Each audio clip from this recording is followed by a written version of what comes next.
Hey everybody, welcome back to Language of the Bible. I'm Harry, and today we continue our series called Straight from the Source, where we discuss one piece of extra biblical literature.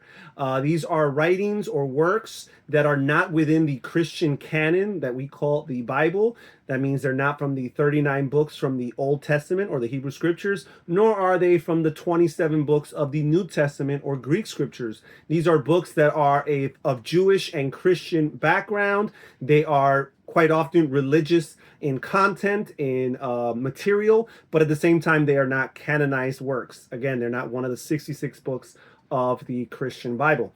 So for today, we're going to be talking about Josephus and Philo. And Josephus and Philo are two very important Jewish sources from the first century. These are not followers of Jesus. They did not accept Jesus' messiahship, but they are first century figures from the Jewish world. Josephus, in particular, is from Galilee. Philo is from Alexandria in Egypt, but they're both very useful sources for different reasons. For example, Josephus is a very prolific historian. Not only does he cover all the works of the Bible history, all the personalities and all the people from the times of Adam all the way throughout, but he also discusses first century history, and in particular, he covers the wars that were fought between the Jews and the Romans from the years 66 AD to 73 AD. So again, his works are very important for shedding light on that time within history, and it also sheds light on the first century Jewish milieu, the first century Jewish context, to further understand what first century Judaism looked like. Now, Philo is also very influential because not only does he cover the biblical history, but he also partakes in different techniques that were borrowed and copied by the New Testament authors. For example,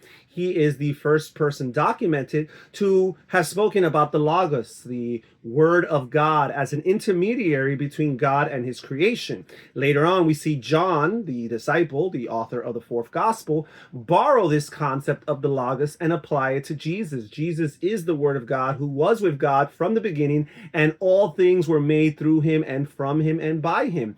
So again, we get this concept of the Word of God, the Logos, and this is first instituted or first utilized by Philo of Alexandria. Also, Philo is the first Jewish author to partake in the allegorization of scriptures. So he would use allegory, he would take biblical narratives and apply them, basically skip over the straightforward meaning of the text and apply all the different characters, all the different objects or aspects of the narrative and apply them allegorically. We see Paul implement this type of technique, this type of exegesis, a few times in his writings, and later on in second century Christianity, we see this type of interpretation, the allegory, really taken over by Christian authors.